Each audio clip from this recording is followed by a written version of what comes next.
US president ട്രംപിന്റെ middle east പ്രതിനിധിയും മരുമകനുമായ Jared Kushner ഇസ്രായേലിലെത്തി എന്നുള്ളതാണ്. Israel പ്രധാനമന്ത്രി ബെഞ്ചമിൻ നെതന്യാഹുവുമായുള്ള കൂടിക്കാഴ്ചയാണ് പ്രധാന ലക്ഷ്യം. അതിന്റെ കാരണമെന്ന് പറയുന്നത് ഗസയിലെ സമാധാന കരാറാണ്. US പിന്തുണയുള്ള സമാധാനവധി നടപ്പിലാക്കണമെന്നുള്ള ട്രംപിന്റെ ലക്ഷ്യം പൂർത്തീകരിക്കുക എന്നുള്ളതാണ്. ഹമാസുമായി കുഷ്ണർ അസാധാരണമായ ഒരു കൂടിക്കാഴ്ച നടത്തിയതും ഏറെ പ്രധാനപ്പെട്ട ഒന്നായിരുന്നു. അതിനുശേഷമാണ് ഇപ്പോൾ ഇസ്രായേലിലേക്ക് എത്തിയിരിക്കുന്നത് കുഷ്ണർ.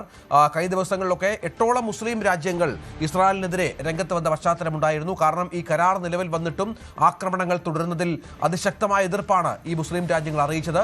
അമേരിക്കയ്ക്കും അതിശക്തമായ എതിർപ്പുണ്ട് നെതന്യാഹുവിനെതിരെ പല വിഷയങ്ങളിലും എന്നാണ് മനസ്സിലാക്കേണ്ടത്.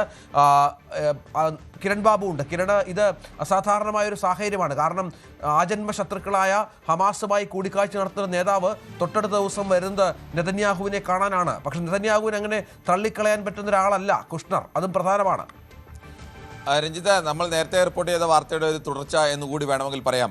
കാരണം അമേരിക്ക ഇപ്പോൾ വല്ലാത്ത ഒരു അവസ്ഥയിലാണ് നിൽക്കുന്നത്. അമേരിക്കയെ സംബന്ധിച്ച് ഏതാനും മണിക്കൂറുകൾക്കുള്ളിലോ ദിവസങ്ങൾക്കുള്ളിലോ തന്നെ ഇറാനെ പൂർണ്ണമായും അവിടുത്തെ ഭരണകൂടത്തെ അവിടെ നിന്ന് പുറത്താക്കി പുതിയൊരു ഭരണകൂടത്തെ അവിടെ സ്ഥാപിക്കാൻ കഴിയും എന്നുള്ള പ്രതീക്ഷയിലാണ് ഈ യുദ്ധവും ആക്രമണവും ഒക്കെ ആരംഭിച്ചത്.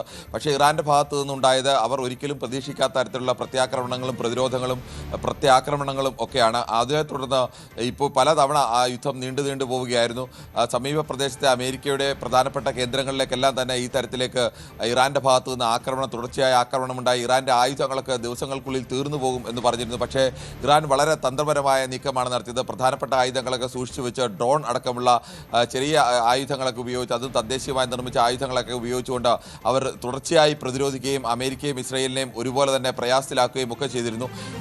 ഒരു ഘട്ടത്തിൽ ഈ യുദ്ധത്തിന് സമാധാനത്തിലേക്ക് നീങ്ങാൻ വേണ്ടിയുള്ള ഒരു കരാറിലേക്ക് അമേരിക്ക ഇസ്രയേലിനെ ഒഴിവാക്കിക്കൊണ്ട് അമേരിക്കയും നേരത്തെ നമ്മൾ പറഞ്ഞ പോലെ ഇറാനുമായി ഒരു ധാരണയിലെത്തുന്നു. പക്ഷേ ആ ടെഹ്റാൻ ധാരണയൊക്കെ ഇപ്പോൾ അത് പൊളിഞ്ഞു എന്ന് ഇറാൻ തന്നെ ഔദ്യോഗികമായി വ്യക്തമാക്കുന്നു. മറുഭാഗത്തു കൂടിയാണ് ഈ ഹമാസുമായിട്ടുള്ള യുദ്ധം അവസാനിപ്പിക്കാൻ വേണ്ടിയുള്ള, ഇസ്രയേലിൻ്റെയും ഹമാസിൻ്റെയും യുദ്ധം അവസാനിപ്പിക്കാൻ വേണ്ടിയുള്ള മറ്റൊരു നീക്കം കൂടി നടത്തിയത്. ഒരു 15 സമാധാന നിർദ്ദേശങ്ങളൊക്കെ ട്രംപ് മുന്നോട്ട് വെച്ചിരുന്നു. പക്ഷേ ഈ ട്രംപിൻ്റെ നിർദ്ദേശങ്ങളൊക്കെ ഇസ്രയേൽ തള്ളുകയാണ് ഉണ്ടായത്. ഇതിനെതിരെയാണ് നേരത്തെ പറഞ്ഞതുപോലെ 8 അറബ് രാജ്യങ്ങളടക്കം മുസ്ലിം രാജ്യങ്ങളടക്കം അതിശക്തമായ എതിർപ്പുമായി രംഗത്ത് വന്നിരുന്നു. ബോർഡ് ഓഫ് പീസും ട്രംപ് തന്നെ അധ്യക്ഷനായ ബോർഡ് ഓഫ് പീസും ചില നിർദ്ദേശങ്ങളൊക്കെ വെച്ചിരുന്നു. പക്ഷേ ഈ നിർദ്ദേശങ്ങളും ട്രംപിൻ്റെ നിർദ്ദേശങ്ങളുമൊക്കെ പൂർണ്ണമായും തള്ളുന്ന നിലപാടാണ് പ്രധാനമായും ഇസ്രയേൽ പ്രധാനമന്ത്രി ബെഞ്ചമിൻ നെതന്യാഹു സ്വീകരിച്ചത്.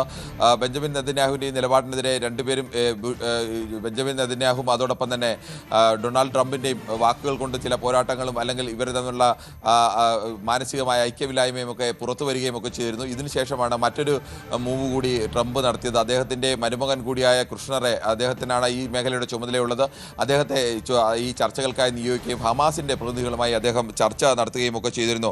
ഹമാസിൻ്റെ ഇപ്പോഴത്തെ നേതാവായ ഖലീൽ അൽ ഹയ്യെ നയിച്ച പ്രതിനിധി സംഘവുമായി കുഷ്ണറിൻ്റെ സംഘം ചർച്ച നടത്തിയ ഔദ്യോഗികമായി തന്നെ പലസ്തീൻ സ്ഥിരീകരിച്ചിട്ടുമുണ്ട്.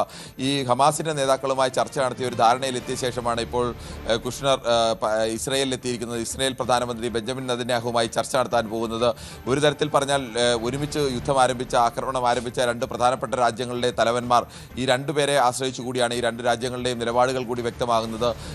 ഇപ്പോഴത്തെ ഘട്ടത്തിൽ ഒരു പിന്മാറ്റത്തിന് തയ്യാറല്ല എന്നുള്ള നിലപാടിലേക്ക് പോകാൻ രാഷ്ട്രീയമായ ചില കാരണങ്ങൾ കൂടി നെതന്യാഹുവിന് മുന്നിലുണ്ട്. കാരണം നെതന്യാഹുവിൻ്റെ നിലപാട്, അവിടെ ഒരു തെരഞ്ഞെടുപ്പിലേക്ക് പോവുകയാണ്. നെതന്യാഹുവിൻ്റെ നിലപാടിനെ അനുകൂലിക്കുന്നവരും എതിർക്കുന്നവരുമുണ്ട്.